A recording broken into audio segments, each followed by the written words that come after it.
My name is Ruth Stewart, and I've travelled from Vancouver Island, British Columbia, so that's on the west coast of Canada, the furthest you can go on a beautiful island. Beautiful. Ruth, thank you so much for being here, and thanks for giving us some of your time during lunch too as well. We appreciate you. What would you say was the biggest struggle or challenge you were facing in your life prior to coming to WCA? My biggest struggle was me. I wasn't honouring myself. I was living a false life. I was living a lie. I was hiding. And how was that affecting you on a day-to-day basis? Hiding, living that lie, how was that affecting you on a day-to-day basis? Very empty. I felt very empty. I felt there wasn't really a reason for me to be here. I was doing everything that this world was asking me to do. I would say I was dancing for them, but it wasn't my dance. I felt that.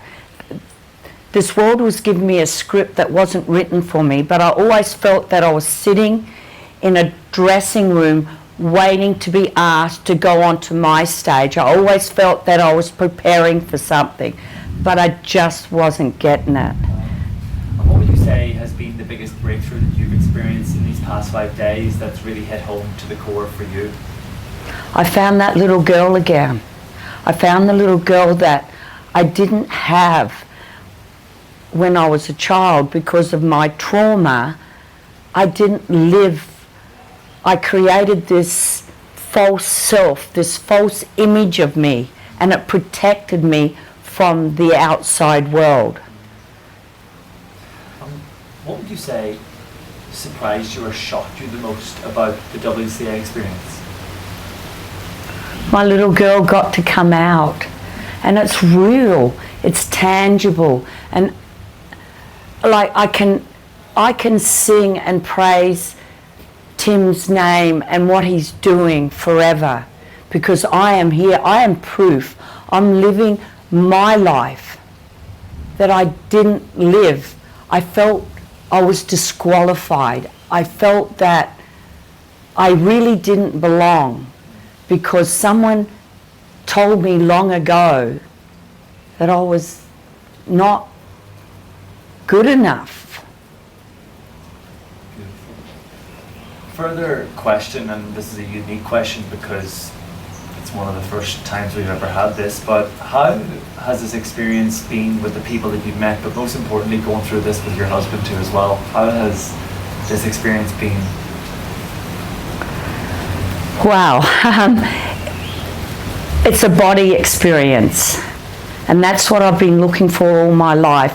Yes, my testimony, yes, back in 85, I went under the waters of baptism, came out, praising God in the Spirit, and at that moment I realised God was real, but it was a good hiding place for me to be, so I hid behind that. Then I met Tim in an advert on the internet, and it was after I had a failed suicide attempt. And when he spoke to me in a way that he saw me, and that was when I believe I became alive, that someone is actually seeing me for the first time. And coming to WCA and meeting all these people, we are connected. We're so vulnerable because we have to show up for ourselves.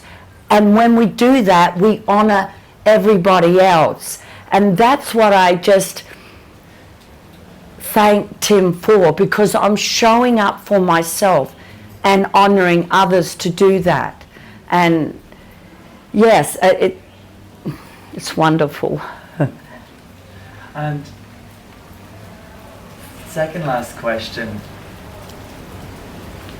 Oh, yes. I knew in 85 God was real, but it was when my first time I came to WCA, and I was out there, and I said to you, Liam, I can't do this, I can't go on. And you begged me 15 more minutes. Wow. And at that moment, I realized I transcended. I was unguarded, I transcended, and I was real. I was real. Yes. And last but not least, sorry, the people that are listening to this right now who are thinking of coming to WCA, they want to change their life, they want to transform, they want to take life to the next level, but they're maybe sitting on the fence. What advice would you give to someone who's listening right now, who's thinking about jumping on board this journey? Do it. I am 64 years old, and I live with that regret. I didn't do this sooner. But look at me. I am real. I am me. I have that old story that doesn't beat me up anymore. I have a real story, a true story, and that's me.